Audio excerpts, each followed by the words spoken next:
नमस्कार दोस्तों, मैं Rinku sir target English centre Lauriya के यूट्यूब चैनल पर आप सभी का हार्दिक अभिनंदन करता हूं। पिछले वीडियो में हम लोग गद्य खंड के बारे में पढ़े थे और आज पढ़ेंगे हम लोग काव्य खंड या पद्य खंड। गद्य खंड में हम लोग पाठ, लेखक और लेखक का जन्म, मृत्यु, उनका जन्म स्थान ये लोग हम लोग पढ़ लिए थे और उसका कौन सा कहानी है, कौन सा आपका उपन्यास है, इस सब की चीज का हम लोग ट्रिक भी देख चुके थे। आज के वीडियो में हम लोग देखेंगे कि काव्य खंड जो है हम लोग का दिगंत भागवत जो हम लोग पुस्तक पढ़ते हैं हिंदी में, जो उसका काव्य खंड है उसका उसमें कौन कौन सा कविता हम लोग को पढ़ना है और उसके लेखक लोग का क्या नाम है, उनका जन्म कब हुआ है, मृत्यु कब हुआ है और उनका जन्म स्थान क्या है। जो भी बच्चे 2023 में इंटर, आर्ट्स, साइंस या कॉमर्स का एग्जाम देने वाले हैं उन लोग के लिए यह वीडियो जो है काफ़ी हेल्पफुल होगा, काफ़ी उनके लिए यह सहायता प्रदान करेगा। क्योंकि सब सामने लिखा हुआ है, उनको एक बार केवल वीडियो को बढ़िया से देख लेना है और एग्जाम में जाके लिख देना है। ठीक है, देखिए काव्य खंड या पद्य खंड दोनों एक ही चीज है। इसमें हम लोग पढ़ेंगे कि कौन कौन सा कविता है और इसके कवि कौन है। तो सबसे पहला लिखा है कड़वक कविता है और इसको लिखे हैं मलिक मोहम्मद जायसी जी। मलिक मोहम्मद जायसी जी को हम लोग प्रेम का पीर कवि भी कहते हैं और परीक्षा में आ जाए प्रेम का पीर कवि किसे कहते हैं तो किसे कहेंगे, मलिक मोहम्मद जायसी जी को कहेंगे। इनका जन्म अनुमानतः 1492 ईस्वी में हुआ था। अनुमानतः का मतलब है कि इनका जन्म कब हुआ था यह फिक्स या निश्चित किसी को मालूम नहीं है। जो भी कविता प्रकाशन वाले लोग इसको छापे हैं वो अनुमान लगाकर छापे हैं कि हो सकता है कि 1492 ईस्वी में उनका जन्म हुआ। मृत्यु जो है उनका अनुमानतः 1548 में हुआ था और इनका जन्म स्थान क्या है तो जायस कब्र, अमेठी, उत्तर प्रदेश। सवाल पूछ दे कि मलिक मोहम्मद जायसी जी का नाम जायसी क्यों पड़ा, तो जायसी क्यों पड़ा तो जायस जो है, जायस नाम के गांव में वह रहते थे और उन्होंने अपने गांव के नाम को क्या करना चाहा, लोगों के समक्ष लाना चाहा, अपने गांव के नाम को बढ़ाना चाहा। इसीलिए उन्होंने अपने नाम के पीछे क्या लगा दिया, जायसी। जायसी जी किस गांव में रहते थे तो जायस नाम के गांव में रहते थे। ठीक है, दूसरा है पद। अब इस पद में हम लोग क्या सीख रहे हैं तो इस पद में श्री कृष्ण के बारे में लिखा गया। ठीक है, दूसरा क्या है पद, श्री कृष्ण। इसमें केवल श्री कृष्ण के बारे में चर्चा किया गया है। इसको लिखे सूरदास जी। ठीक है, और इनका जन्म अनुमानतः हुआ है 1478 में और इनकी मृत्यु हुई है 1583 में। दिल्ली के निकट सीही नामक गांव में सूरदास जी जो थे उनका जन्म कहाँ हुआ था तो दिल्ली के निकट सीही नामक गांव में हुआ था। तीसरा पद जो है इसमें श्री राम के बारे में पढ़ना है। गोस्वामी तुलसीदास जो थे वे क्या लिखे थे, रामचरित मानस लिखे थे। तो उसी में से कुछ हिस्सा जो है इस पद में आपको देखने को मिल जाएगा।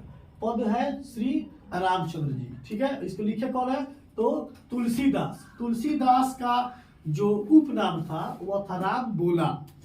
ठीक है, तुलसीदास का उपनाम क्या था, राम बोला। और इनको हम लोग गोस्वामी तुलसीदास के नाम से भी जानते हैं। इनका जन्म हुआ 1543 में और मृत्यु हुई 1623 में। इनका जन्म स्थल क्या है तो राजापुर, बांदा, उत्तर प्रदेश। 4 में है छप्पै। ठीक है, तो छप्पै लिखे नाभादास। नाभादास जी का जन्म क्या है 1570 में और इनकी मृत्यु क्या है 1600 ईस्वी। अज्ञात का मतलब है कि कोई जानकारी नहीं है, इनकी मृत्यु की कोई जानकारी नहीं है, लेकिन यह अनुमान लगाया जा रहा है ना। अच्छा, जो भी इसको प्रकाशित किया है वह अनुमान लगाया है कि हो सकता है कि 1600 के आसपास इनका क्या हुआ हो, इंतकाल हुआ हो। और इनका जन्म कहाँ हुआ था, जन्म स्थान तो दक्षिण भारत में। मान्यता के अनुसार जब इनकी कविताएं प्रकाशित हुई थी है ना, तो एक मान्यता के अनुसार जो भी विद्वान लोग इनको प्रकाशित किए इस कविता को, उनका मानना है कि दक्षिण भारत में उनका क्या हुआ था, जन्म हुआ था। दक्षिण भारत में कहा हुआ था इसका कोई जानकारी नहीं है। अब है कवित लिखे हैं भूषण जी और इनका जन्म हुआ है 1613 में, मृत्यु हुआ है 1715 में। टिकवापुर, कानपुर, उत्तर प्रदेश। टिकवापुर कोई गांव होगा है ना, कानपुर जो जिला है उत्तर प्रदेश का, है ना। तो ये कानपुर उत्तर प्रदेश हो गया। अब देखते हैं तुमुल कोलाहल कलह में जयशंकर प्रसाद जी लिखे इस कविता को, और 1889 ईस्वी में इनका जन्म हुआ है। और वही संवत की बात करें तो संवत 1946 में इनका जन्म हुआ है। ठीक है, शक संवत होता है और ये क्या होता है, ईस्वी होता है। तो ईस्वी में आइएगा तो 1889 में इनका जन्म हुआ था, और संवत की बात है तो 1946 में हुआ था।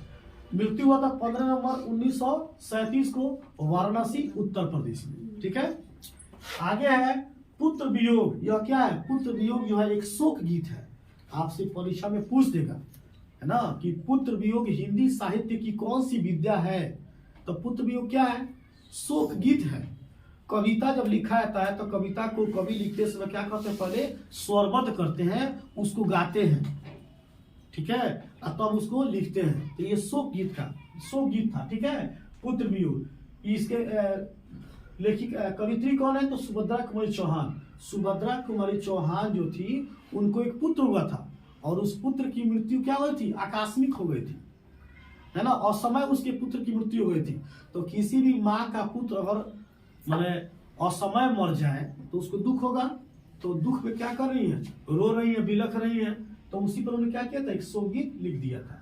सुभद्रा कुमारी चौहान का जन्म 16 अगस्त 1904 को हुआ था, और मृत्यु हुआ 15 फरवरी 1948 को, है ना। जन्म स्थान क्या है, तो निहालपुर, इलाहाबाद, उत्तर प्रदेश। निहालपुर क्या है, गांव का नाम है, और इलाहाबाद उत्तर प्रदेश में इनका जन्म हुआ।